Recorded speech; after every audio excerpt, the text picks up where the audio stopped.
Udah? Oke ya? Oke, bismillahirrahmanirrahim. Assalamualaikum warahmatullahi wabarakatuh. Salam sejahtera rekan-rekan sekalian. Hari ini kita mengadakan konvers menanggapi hasil putusan Majelis Kehormatan Mahkamah Konstitusi. Ya, bagaimana tadi kita dengar bersama.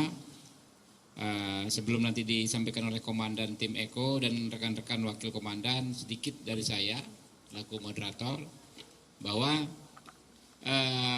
alhamdulillah ya, saya tadi juga sujud syukur, ternyata wacana atau rencana untuk penggagalan Pak Gibran Raka sebagai cawapresnya Pak Prabowo gagal kalau dengan menunggangi MK ya. Mungkin secara terperinci nanti akan disampaikan oleh rekan-rekan. Saya perkenalkan dulu ya. Yang paling kanan sudah tahu ya, Pak Budi Jiwandono, Komandan tim apa Pak? Tim Bravo, bagian soal komunikasi. Nah, jadi kita pakai istilah komandan itu supaya kita teringat pada masa perjuangan merebut dan mempertahankan kemerdekaan. Spiritnya itu. Ya, yang berikutnya Bapak Supriyansa, Wakil Komandan Tim Eko, yang tim ini adalah bidangnya hukum dan advokasi. Beliau dari Partai Golkar. Ini Pak Sarifudin Suding, ya kita tahu senior. Beliau Wakil Komandan Tim Eko juga, ya Partai Amanat Nasional. Saya Habibur Rahman, juga Wakil Komandan Tim Eko. Partai Gerindra, Pak Adis Kadir, rekan-rekan tahu, ya, pimpinan Komisi 3 dan sekaligus juga Wakil Komandan Tim Eko, Hukum dan Advokasi, dan depan ini ya Pak Hinca Panjaitan dengan ulosnya yang sangat terkenal. Beliau adalah Komandante Tim Eko, Hukum dan Advokasi. Nanti masing-masing akan menyampaikan beberapa pandangannya, dimulai dengan Pak Hinca Panjaitan. Silakan. Terima kasih. Rekan-rekan media yang kami hormati, terima kasih kehadirannya. Tim Eko menyampaikan pandangan kami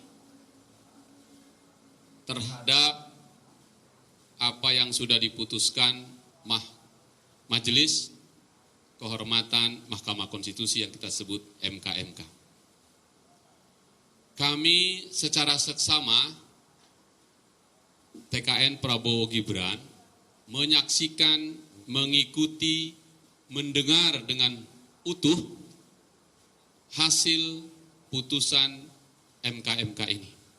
Sore tadi sampai selesai. Dan setelah itu tim ini berdiskusi, dan karena itu menyampaikan beberapa hal kepada masyarakat melalui media. Pertama, putusan Majelis Kehormatan MK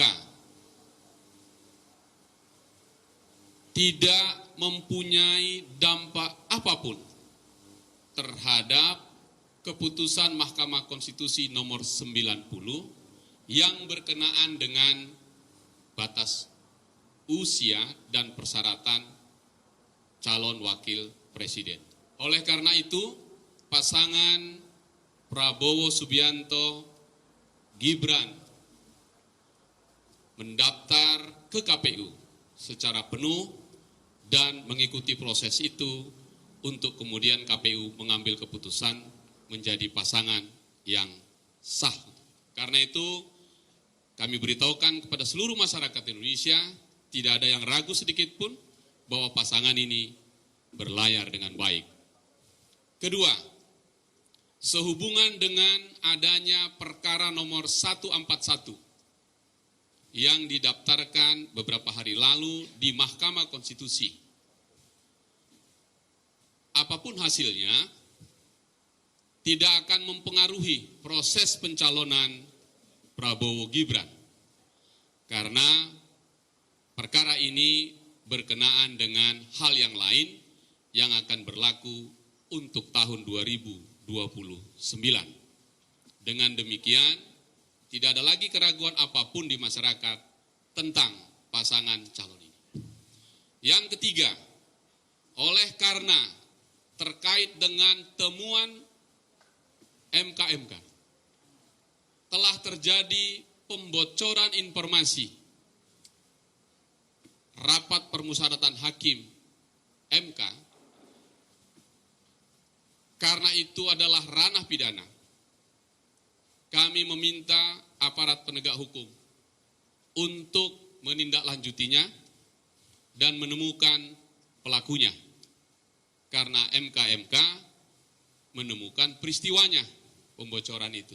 Dan karena itu kita meminta agar aparat penegak hukum untuk mengambil sikap dan menemukan pelakunya. Karena itu Bapak Ibu sekalian, teman-teman, tim kita memastikan bahwa proses pencalonan Prabowo Subianto dan Gibran berjalan dengan baik, tidak terpengaruh apapun oleh putusan Mahkamah Konstitusi.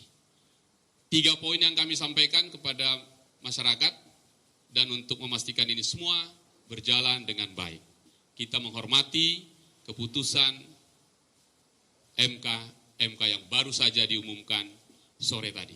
Terima kasih teman-teman. Saya kembalikan kepada Bung Albi Roman untuk memandu. Tambah dikit Pak Adis. Ya, terima kasih.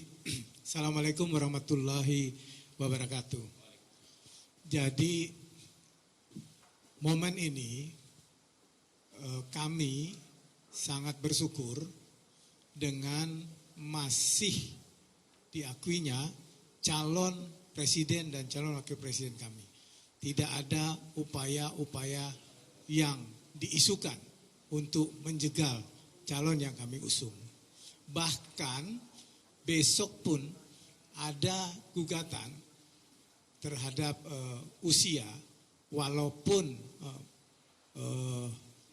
berbeda dengan gugatan nomor 90, tetapi masih juga diisukan untuk mengganggu calon presiden dan wakil presiden kami.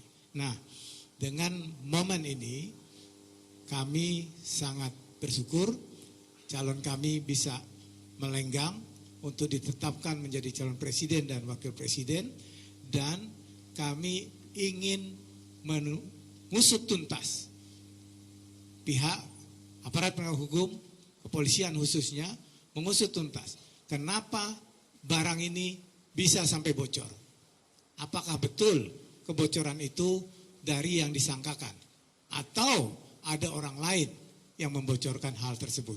Ini aparat penegak hukum khususnya kepolisian, Mabes Polri harus mengusut tuntas ini. Iya. Kemudian dari mana info-info ini masuk, dari mana info-info ini bisa keluar, itu semua harus diusut tuntas oleh penegak hukum. Intinya bahwa hari ini sekali lagi kami bersukacita calon kami Bapak Prabowo Subianto dan Mas Gibran bisa tetap berlaga dalam Pilpres Februari 2024 yang akan datang. Sekian dari saya, terima kasih. Assalamualaikum warahmatullahi wabarakatuh. Sedikit tambahan Pak Suding. Iya, terima kasih Pak Habib. Putusan MK ini tadi sudah dijelaskan bahwa tidak ada mengubah keputusan ataukah kesepakatan antar partai politik dalam hal mengusung Prabowo dan Gibran dalam pencapresan tahun 2024. Keputusan Majelis Kehormatan Mahkamah Konstitusi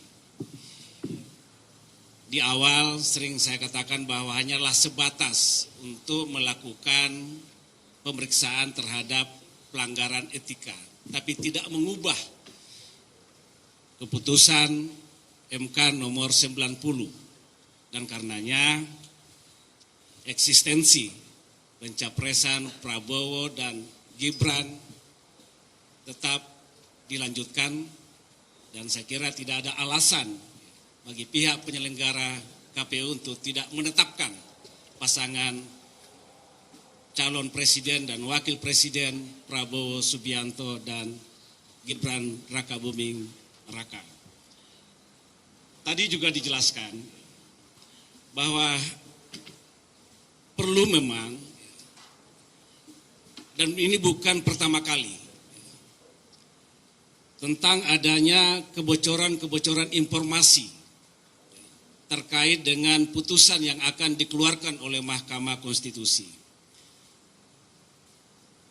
Dan ini sangat penting ya bagi kami bahwa siapapun pelaku di balik kebocoran informasi terhadap putusan Mahkamah Konstitusi oleh aparat penegak hukum harus diusut, ya, karena ini ada suatu peristiwa pidana dan dalam KUHP jelas pasal 112 dijelaskan bahwa barang siapa dengan sengaja mengumumkan surat-surat atau berita-berita atau keterangan-keterangan yang diketahuinya bahwa itu adalah merupakan rahasia untuk kepentingan negara dan dengan sengaja memberitahukan atau memberikannya kepada negara asing dan karenanya diancam pidana dengan penjara 7 tahun. Dan ini ada suatu peristiwa pidana dan saya kira aparat penegak hukum harus mengambil sikap dengan adanya peristiwa-peristiwa seperti itu. Dan untuk itu kami ya, dari tim hukum ini akan mengawal ya, tentang adanya peristiwa pidana ini dan meminta ya, dan mendesak aparat penegak hukum untuk mengusut peristiwa ini. Saya kira ini penting ya, saya sampaikan. Ya, sedikit Pak Supriyansa. Terima kasih Pak Habib. Sedikit saja saya tambahkan bahwa kami mengucapkan terima kasih kepada seluruh masyarakat Indonesia atas doa dan dukungannya sehingga putusan MK yang barusan tadi keluar sama sekali tidak mengganggu pencalonan Bapak Prabowo dengan Mas Gibran untuk menjadi calon presiden dan wakil presiden Republik Indonesia pada pemilu 2024 nanti. Yang kedua, bahwa MK tadi telah menyampaikan secara lugas terkait dengan dugaan terjadinya pembocoran hasil RPH atau rapat permusyawaratan hakim, maka berdasarkan pasal 322 KUHP saya menyampaikan di mana bunyinya kurang lebih begini. Barang siapa dengan sengaja membuka rahasia yang wajib disimpannya karena jabatannya atau pencariannya baik sekarang maupun terdahulu diancam dengan pidana penjara 9 bulan. Ini artinya apa? Bahwa orang yang memegang yang namanya jabatan, maka hal-hal yang mengenai tentang sebuah kerahasiaan mesti dijaga baik-baik. Olehnya itu kami mendorong aparat penegak hukum dalam hal ini kepolisian untuk mencari siapa pelaku-pelakunya ini agar ke depan tidak ada lagi kerahasiaan-kerahasiaan negara yang dibocorkan sebelum waktunya. Sekira itu, terima kasih. Saya kembalikan kepada Yang Mulia Bapak Dr. Habibur Rahman. Dikit Mas Budi Jondono. Jadi gini, rekan-rekan saya sedikit menambahkan bahwa apa yang kita lihat di masyarakat tadi ya, banyak warga juga menghubungi saya bahwa masyarakat sebagian besar mensyukuri juga keputusan ini karena melihat substansinya. Substansinya yaitu adalah hukum kita, konstitusi kita tetap memberikan hak kepada kaum muda yang berprestasi untuk menempatkan wakilnya dalam kontestasi Pilpres ini, baik sebagai capres ataupun